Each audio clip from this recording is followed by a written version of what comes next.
Oke. Iya. Kita orang Prabowo, bukan termohon. Nah ini kita udah mulai on air nih Bang, nanti kita lanjutin ya Bang. Nanti kita bahas, Bang. Nah, jadi laporan ke Polda Metro Jaya ini makin bertambah begitu ya. Betul. Kabar terakhir yang kita dapatkan ada 10 laporan terkait dengan mens rea ini. Betul. Laporannya beragam, termasuk sebagian besarnya adalah dugaan penistaan agama di sana.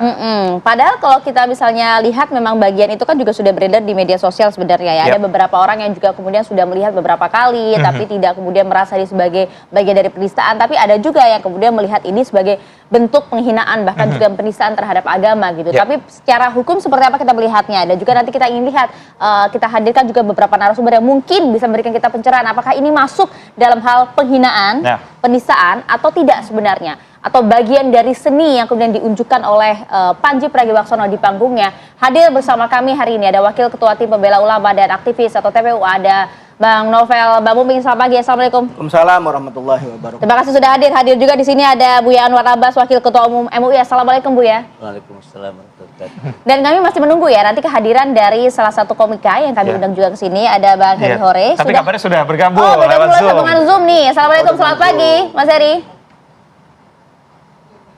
Pagi. Ya. Baik. Oke. Yes, terima kasih sudah berkenan Zoom di tengah-tengah perjalanan menuju ke studio kami ya. Iya, karena kondisi Jakarta memang hujan. Saya langsung ke Bang Novel. Bang Novel, jadi dari catatan Anda bagian mana sih yang menistakan supaya kita lebih clear lagi nih Bang? Oke, ini kan lumayan agak panjang. Kita sudah jabarkan ada 5 poin. Kita jabarkan kata per kata biar jelas duduk permasalahan. Oke. Jadi insya Allah apa yang kita jabarkan kata per kata ini nggak kurang sedikit pun, nggak lebih sedikit pun. Benar-benar kita sampaikan apa adanya. Silahkan bisa disimak. Nah, dari 5 poin ini, 1 dan 2 ini masing-masing berkaitan, satu rangkaian. Nah, 3 dan 4 ini satu rangkaian, dan 5 itu rangkaian tersendiri. Terpisah, oke. Yang memang mungkin tidak begitu pelik ya masuk ke dalamnya. Mungkin masih bisa multitafsir, banyak perbedaan. Ini perlu dirumuskan kembali. Itu poin 5. Kelima. Nah, adapun yang 1 ini jelas, terang benderang. Karena dikatakan dari awal, apa yang dikatakan Panji, memang harus diakui. Alasan kita pilih pemimpin harus lebih baik. Soalnya alasan lu aneh-aneh. Ada dia, kalau kita mengartikan, ada dia kriteria memilih pemimpin, yang lu itu aneh-aneh. Yang aneh-anehnya yang bagaimana? Nah, kita masuk ke nomor 2 yang kita pisahkan. Yang aneh-anehnya adalah ada orang milih pemimpin berdasarkan ibadahnya. Itu udah jelas. Jadi kalau orang memilih pemimpin berdasarkan ibadahnya itu aneh-aneh. Nah, dilanjutkan juga, gua mau milih yang sholatnya nggak pernah bolong. Gua mau milih pemimpin yang sholatnya nggak pernah bolong. Jadi itu orang yang sholatnya nggak pernah bolong, yang ibadahnya betul, itu dianggap hal yang aneh-aneh. Itu 1 dan 2. 1 dan 2. Nah, ini 3 dan 4-nya. Seakan-akan kalau sholatnya nggak pernah bolong berarti orang baik. Emang iya. Orang rajin, kata dia.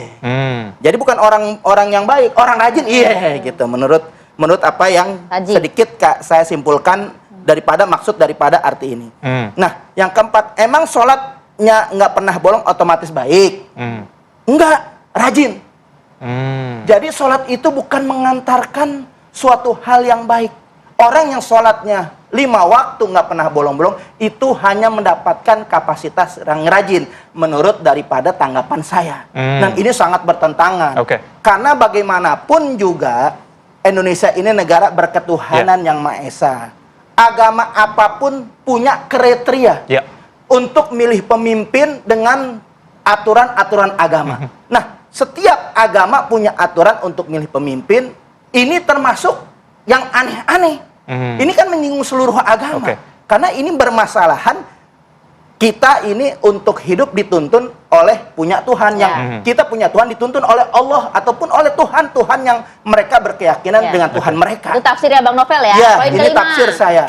Nah, yang kelima, para penumpang yang terhormat, kita sedang mengalami turbulensi akibat gangguan cuaca. Terus diajak sholat ya. Penumpang yang terhormat, kita sedang mengalami turbulensi akibat gangguan cuaca. Harap longgarkan sabuk pengaman dan rapatkan Safnya. Nah, Untuk sholat safar. iya. Kita sholat safar berjamaah demi keselamatan perjalanan. Ada apaan urusannya? Nah, itu Sholat yang masih safar ada itu kemungkinan sholat berjamaah. multitafsir. Iya. Oke, baik Bang Novel. Ini kan informasi terakhir yang kami dapatkan ada 10 laporan ya di Polda 10 Metro laporan. Jaya terkait dengan penistaan agama. Nah, Abang sendiri berhubungan dengan 10 laporan lainnya, sama-sama sudah membicarakan ini atau masing-masing terpisah, Bang? Masing-masing terpisah. Masing-masing terpisah, kita lapor sendiri. Menunggu, nggak sembarangan juga saya lapor, menunggu kajian-kajian ulama apa yang ada yang saya dapatkan. Beberapa ulama-ulama itu kita ambil, ada gak nilai-nilai yang cenderung untuk ke arah menjadi penodaan agama atau penistaan agama atau penghinaan agama. Ternyata bukan keputusan saya dengan apa yang dijabarkan ini, itu banyak beberapa ulama menyimpulkan bahwa ini sudah masuk ke ranah dugaan penistaan agama. Tapi ini perlu dikonfirmasi juga, pasti nanti banyak netizen yang bertanya gitu. Tapi Anda sudah nonton fullnya ya? Kalau full, untuk melihat konteks secara lebih luas tuh maksud dari Panji apa? Kalau full saya terus terang enggak, cuman kita tertarik karena sudah rame dengan isu-isu redaksi-redaksi atau narasi-narasi daripada penistaan agama. Itu yang kita perhatian, yang kita cermati. Di potongan-potongan video tuh berarti Anda nonton Bukan itu ya? potongan video, artinya dalam masalah sholat dari awal sampai akhir itu satu paket nggak terpotong. Masalah dia bahas yang lain bukan urusan saya.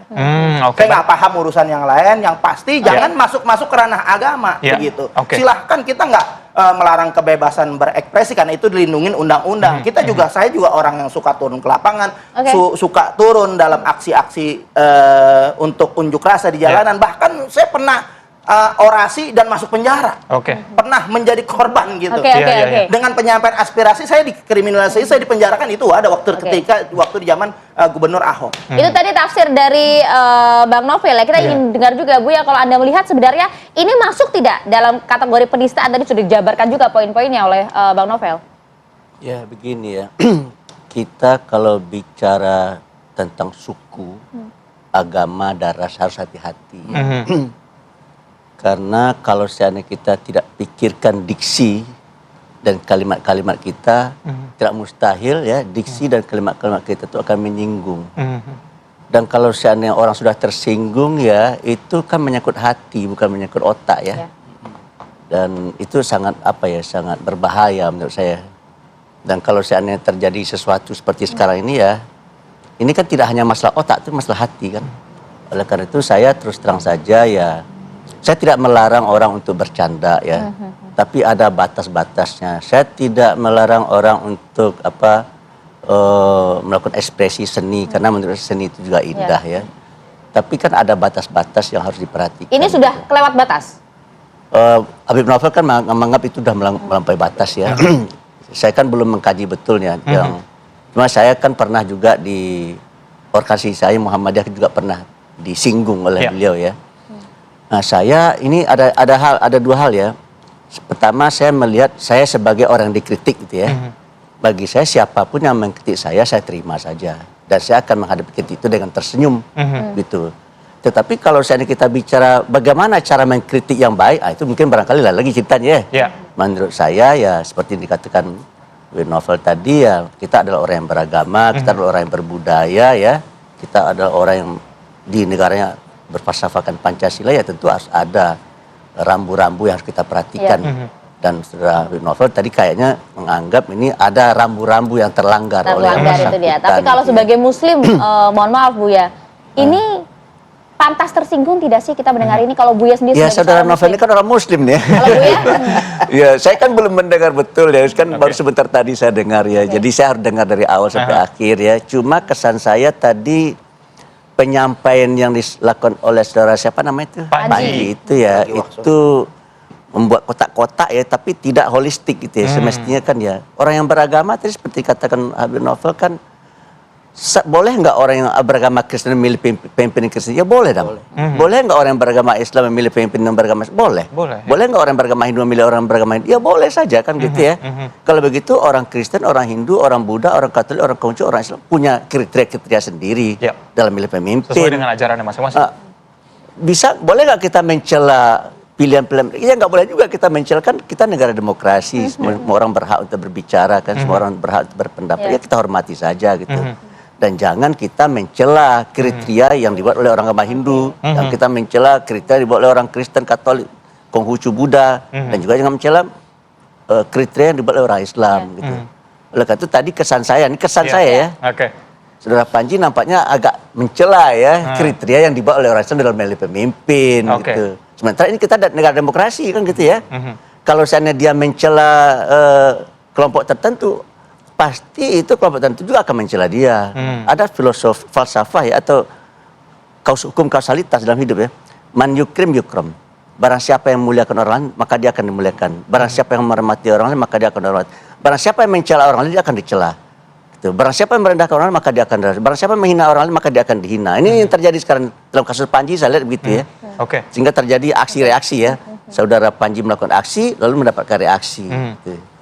Buya, kalau Anda lihat sendiri sebenarnya kategori tadi itu masuknya menyinggung atau justru menistakan? Saya belum sampai kepada kesimpulan Konteks. menista, tapi jelas menyinggung. Saudara Novel tersinggung kan? Ya. Berarti minimal menyinggung tuh sudah ya. Kalau menyinggung sudah, saudara Novel kalau tidak hukum tersinggung, nanti. saudara Novel tidak akan pergi ke Dibuktikan kepolisian. berapa banyak laporan. Oke. Oke. Baik. Bahkan ulama Banten udah lapor juga. Ada tambahan lagi. Kita ke Heri Hore, Bang Heri. Tadi kan sudah dijelaskan sama Bang Novel begitu ya. Apa saja yang kalimat yang Poin-poinnya ya. poin-poin yang menyinggung begitu ya umat Muslim. Anda sebagai komika sendiri sebenarnya proses kreatifnya seperti apa? Apakah memang biasanya materi ini sudah dikonsultasikan terlebih dahulu sebelum naik ke panggung atau gimana sih? Ya, Supaya kita tahu nih konteksnya sebagai orang awam gitu, Bang. Iya, biasanya kan kalau kami sebagai komika kan sebelum menampilkan pertunjukan, nulis materi itu biasanya berawal dari keresahan ya. Keresahan diri, apa yang terjadi, itu pasti sudah kita obrolin dulu, kita sharing, bahkan kita namanya tuh kita latih dulu, kita open mic dulu gitu. Jadi nggak langsung tiba-tiba Ini di depan. apa yang terjadi di panggung besar gitu. Kita melalui proses open mic dulu sih biasanya. Dan itu memang awalnya dari keresahan yang terjadi sih itu.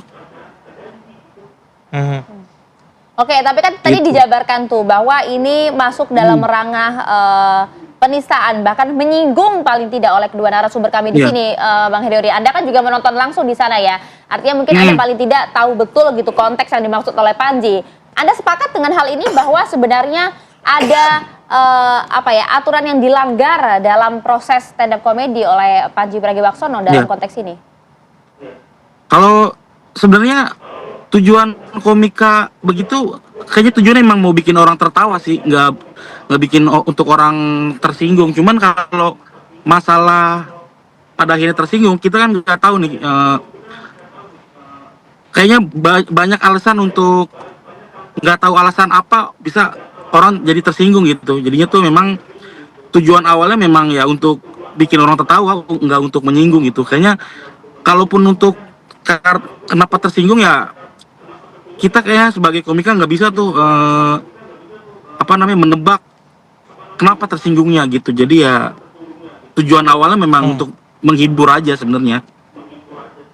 Meskipun tadi kan juga Bang Novel juga sampaikan, oke lah kalau Anda mau stand up comedy ranah di sana jangan bawa-bawa ranah agama gitu.